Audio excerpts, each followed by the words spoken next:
Yeah, Richie Rich here, Creative Peaceful Consultant. Just over here at a cafe, having my coffee, iced coffee, and enjoying my time. My morning ritual. So anyway, one thing I haven't posted for a while, and sorry about that, but one thing I've really learned is, or I am learning and still learning, is when you make a mistake. We all make mistakes, okay? Some are big ones, some are small ones, whatever, regardless of the mistake. The biggest thing about making any mistake is what happens after the mistake, and that is, how do you feel after the mistake?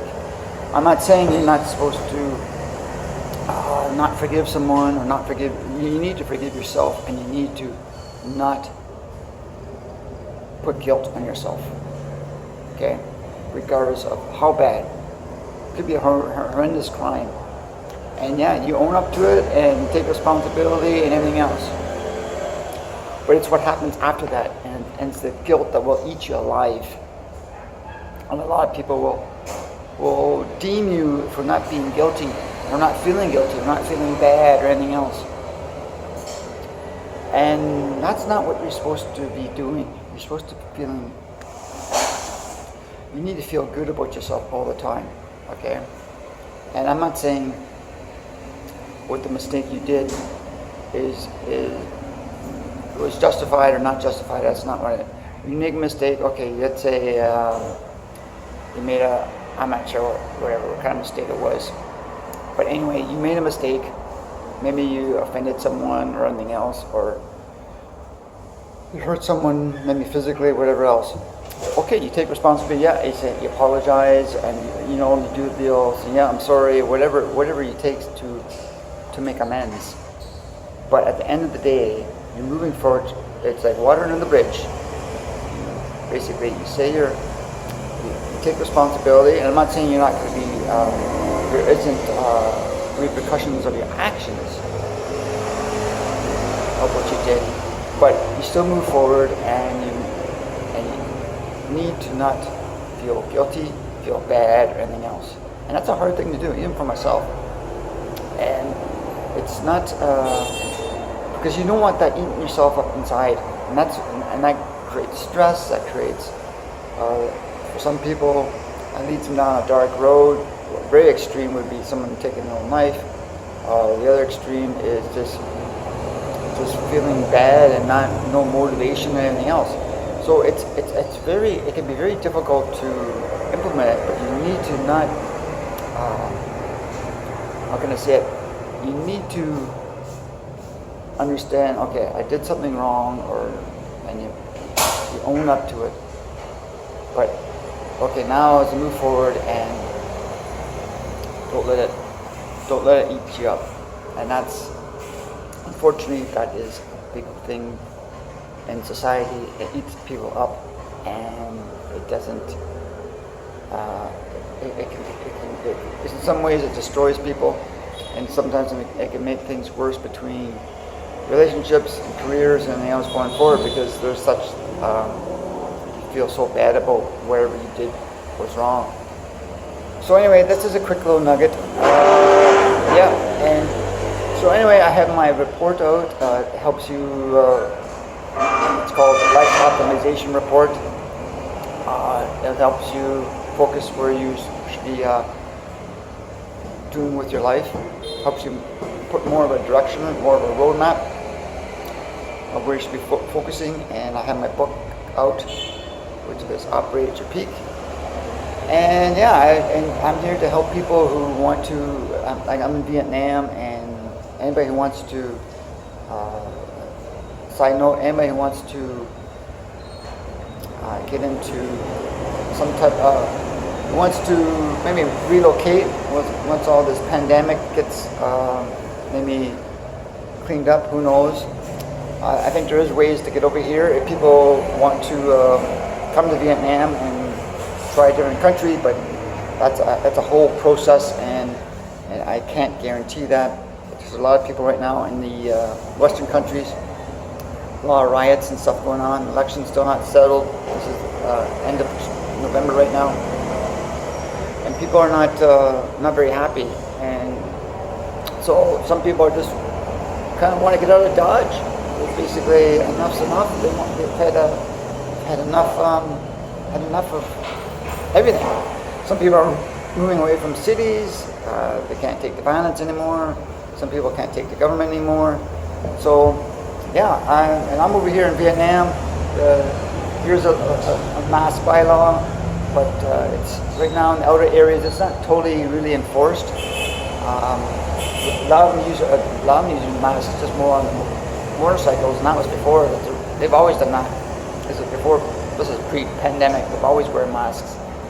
But yeah, going forward, just like I'm walking around with masks. Cafes are open, bars are open.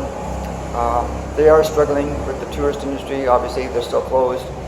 And so yeah, but it's almost business as usual. When I've talked to a few people, there is some businesses that have dropped by 70%. Like their staff is down, running out of 30% capacity. I think that's more on the export and the tourist industry, obviously, because the export, they do a lot of export with technology, garments, and coffee and rice and stuff. So some of those exports have really, really dried up, and there's issues with that. And so anyway, but they are building the country. They are doing some more infrastructure building, so that's still on go here. So they still have that aspect of it. So it's still the kind of like an internal economy at certain points. Like they kind of. I've heard this before. You kind of spend $1 in your currency, and you can hit 5 businesses in one day, and everybody gets paid. So it just travels from one to one to one.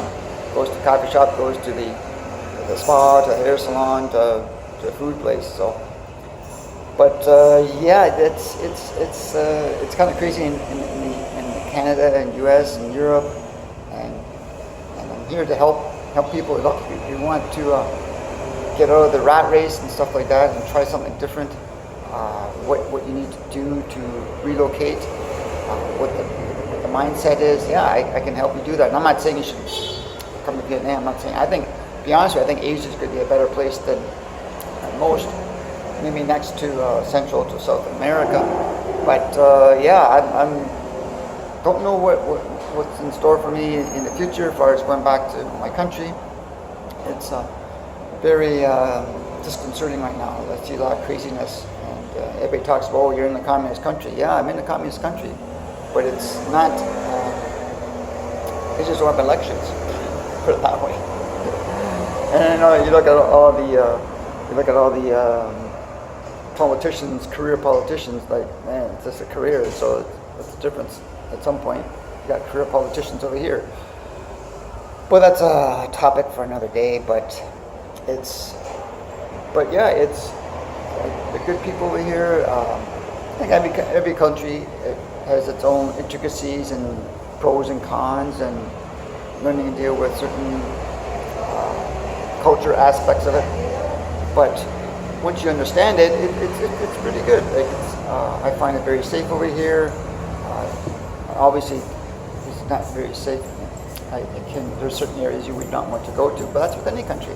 That's with any country. So, but here it's very, very good. Like I said, I walk around with no mask majority of the time. I sometimes wear a mask if I'm just, I don't know, out of how can I say, respect, I guess, because I am a foreigner in the country, so I'm going to be deemed and pointed at as a bad person.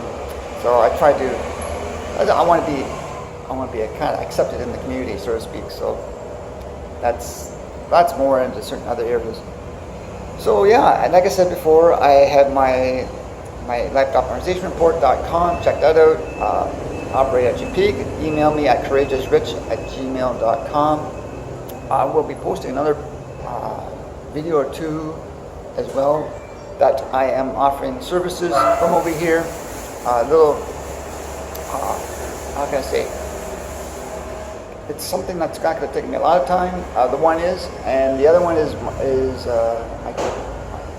my stock my stock and trading service. Basically, it's a training course, and teaching people how to. I'll probably be posting something later on today about that and how to do trading stocks and taking charge of your investments so you can make that extra income. So there's lots of ways to do that. So anyway, that's it. I'm Richie Rich, Creative Peaceful Consultant. If you have any questions or we want to help you get unstuck and everything else, hit me up. Okay, bye for now.